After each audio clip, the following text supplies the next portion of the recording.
Well, standing on the truss over Dumluke Creek. Yeah, the creek's up a little bit. There's a spot there that's usually out from under the water. It's pretty much submerged. Little high spot where you can stand and fish. I'm not big on fishing, but I need to get there. That's weird. This is like different colors mud. You got the light color mud and the dark color mud. Hot chocolate mud and diarrhea mud. The mud makes me think of a cup of hot chocolate, and the mud makes it think of diarrhea. The different types of mud by the color. Yes, it's not something I know people want to think about, but just a way to plant the different types of mud there. I also want to plant some old rail lines that used to be here. I tried to do the video here earlier, but it didn't turn out. But one time there used to be a rail diamond here where two rail lines crossed the Glens Inc. and all the railway crossed each other. And across the river there, Sugar Creek is part of the junction. That's what this is, Sugar Creek Junction. There's all kinds of rail lines. I think I consider this from here to where you go underneath the train trestle, which is no longer there, Sugar Creek Junction. Because this is where Sugar Creek Spur begins. And there's a 10-mile stretch of Dumluke Creek branch line abandoned. Well, probably more than that, because I don't know how far it went. But I do know the rail diamond was removed in 1952. I was slightly confused a minute ago. I need to call about that. Okay, I guess I'm still slightly confused. So apparently there's a busted wall line near my way. I called the number to report the city worker. Once I was talking to her, it turns out it's Ritzer instead of Buster, because apparently the number is not Buster's number, but Ritzer's number. And no big deal. But it's on the truck. I'm not going to worry about that. At least I know about the broken water line now, even though there's a little mix up the phone numbers. I was like, point out the train bridge here. I don't feel like walking through here because of how wet it is in the rain. But that's actually a train bridge. A lot of people probably walk this pipe and have no idea walking across the actual railway bridge. It's just a little concrete bridge. Train came through here not too long ago, probably a couple hours ago, but there's been so much rain it rusted the rails very quickly. It's the funny thing. But when I was a kid, I remember rail junctions here. This one was still connected. There's still rail still there, but it's connected when I was a kid in grade school. And then they rebuilt the Sugar Creek Spur. They actually reconnected that. Back in the 90s, they were still using the Dumluke Creek branch line past that point. And this section of the Sugar Creek Spur from here to the trestle was completely removed. And the field on it is here, but it's in pieces because there were sections of it here and sections of it gone back in the early 90s. And the train still came up the Dumluke Creek branch line, actually kept going and went up the Mill Creek Spur all the way to the end of the line at some mine operation they was doing, and some hauling logs out. And I think it's mostly logging trains and maybe occasional coal. I think about once or twice a month maybe they would haul a couple loads of train that coal out, but it's mostly logs. They had a big logging operation there. Something. I know in the mid-90s they quit using that completely, abandoned it, and then rebuilt this around the same time. Ironically, they rebuilt this section of Sugar Creek Spur up to where the Georgia Pacific plant is currently. And then the final 7 miles of it was built at mile marker 10. That means I'm exactly 10 miles from Thurman. I get right here, I'm exactly 10 miles from Thurman. There ain't any mile markers past this point for some reason. I don't know if this means I'm 10 miles from Thurman or 10 miles from Pax. Now think about it, I'm not sure. This is the end of the Sugar Creek Spur. This could be where's the spur line. This could mean I'm 10 miles from Pax. But I think it's 10 miles from Thurman. When I'm walking around here, I need to pay more attention to mile markers. At least here I walk the tracks, I know, and I swear in video I know people's not going to come after me and threaten me and try to kill me. I don't know what that was about Raleigh. When you were measuring anybody, just some crazy people come out. Born in close clinics where the trestles crossed. I'm not going to get details there. I know the Lord protecting me, I'm okay. But up until like 1987, there was a trestle here.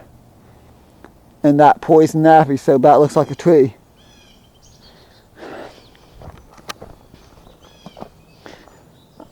I know that That's funny because I remember when the trains went on up Douglas Creek branch line along West Virginia through the rail yard and up the Mill Creek Spur. And then it's like everything changed. They abandoned the whole rail yard, the whole spur, and started running through here in the mid-90s.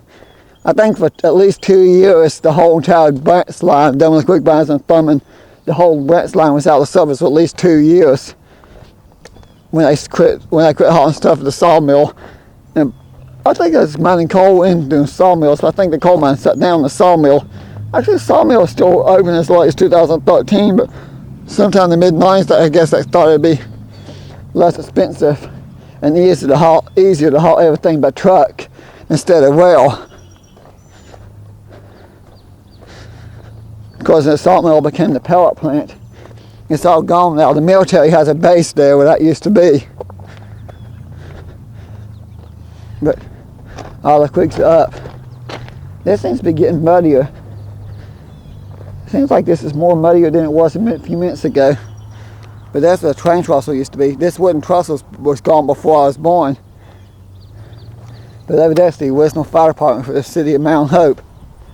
I mentioned something about the water leak. I'll go home, they'll be out there fixing the broke water line. Then my crazy neighbor will probably swept down that the city's digging holes in their yard and causing flooding when they're not digging holes in the yard. Ironically, it's like in the same area as the last broke water line, which is weird. Not the same spot, like 20 feet past that, something like that, but still, the crazy neighbor swamped down the city was digging holes in the yard and her property is flooding because of the city's holes, which had nothing to do with holes the city dug. They had to fix a broke water line. And see, yes, I have a few crazy neighbors. I'm not going to say any names, but I do have a few crazy neighbors. But this is the fire department for the city of Mount Hope. I actually came across an old photo. I don't know if I could figure out how to edit the photos into my video. I could probably add the old photo of the fire department. It's a picture of 2 fire trucks, one sitting in the front and one sitting on the side. This picture was taken on the street corner. You had the 2 fire trucks in the video, and you can see the old abandoned rail line through here, which is cool because the rail line was still here at the time. Although this section here, I think the city bought and made a parking lot this little bit here, but I think CSX until recent years still owned like that stretch up through there between the 2 buildings, and then they finally removed it. Now the people owning the machine shop own that section of track, which is right away. There's not a lot of cars. I can get across the road and keep filming, not have to stop. Somebody's walking that may not want to be in my video.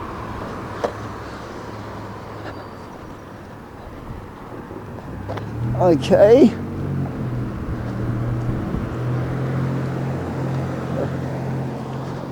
Yeah, well, it's impossible not to get people in the videos when you're trying to film. Yeah, I can't get away anyways. I do not feel like being attacked today. Not them, it's the guy behind him with the dog. That dog hates me. I don't know why, but that dog goes crazy every time it sees me. But here's the machine shop buildings. And I think this store here is the very first store ever built by the New River Coal Company in the early 1900s. Well, New River Coal Company's been around for a long time, but technically Justice Collins built the Whipple Company store, which is the first company store built by Justice Collins, but was not considered, but that don't count because the New River Coal Company was not formed yet. It wasn't formed until, I think, the early 1900s. So it was the 1920s and they built that.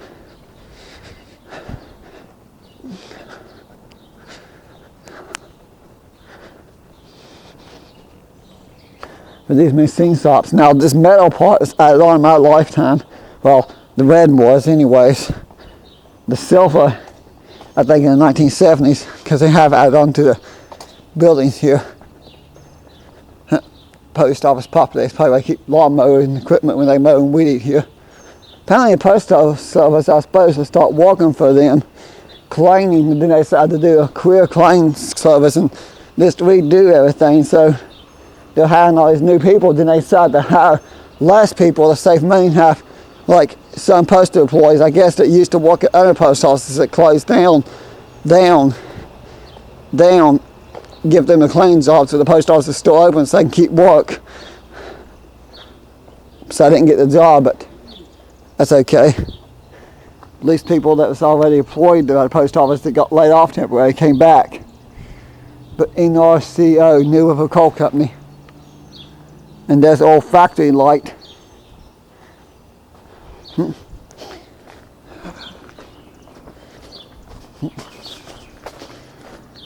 Yeah, New River Coal Company building. I think it's cool that the old building built in New River Coal Company back in the 1920s is still here. I think most of these buildings are built in the 1920s by the New River Coal Company. Trying not to get people in the videos. I think the two people that have been seen up there. Let's see if they're doing hiring there. They might be at Red Ring. Of course, I get the job there making $14 an hour. I would have to give up my lawn care business. So I don't know. But I was supposed to go back to Giuseppe's one day soon. If Jeff and Whitney ever open it back up in Answer. But here's the new power lines and new reducers. I probably pointed that out already. Because now I can't see right. But I'm back where the rail line came out. Lots of water coming through here. Creek's full again. We got a lot more rain coming, so it's going to rain off on and off the next few days. By the time it's done, the ground's going to be too dry to completely saturated by the time this drain's done. But the rail line went all the way up through here. There's actually a small rail yard here at one time. Can't tell it now, but there was a small rail yard here. But Red Ring took over the New River Coal Company buildings. Well, they don't own that anymore. Some guy renovates cars owns that one. So at least 3 buildings here in town that has old cars in it. That's one of them. Then there's the Bonbons, the one next to Bonbons. I got a friend of mine that's from Maryland who wants to see some of these old cars. All the problem is, when he's in, it's trying to catch the guys when they're there at the same time Addison's in. So it's a little complicated there because when the Carl family coming in from Maryland, what they're fixing up the hotel, which I've done videos on already, catching the guys who own the cars at the buildings at the exact same time when they're available, because then they don't have their phone numbers to those guys and they can't call and set it up. Interesting. I'd like to find somebody who has an old Ford Model T or even the Ford Model A. Those are the hardest to find, the Model A's. Model T's a little bit. This will be right in my video.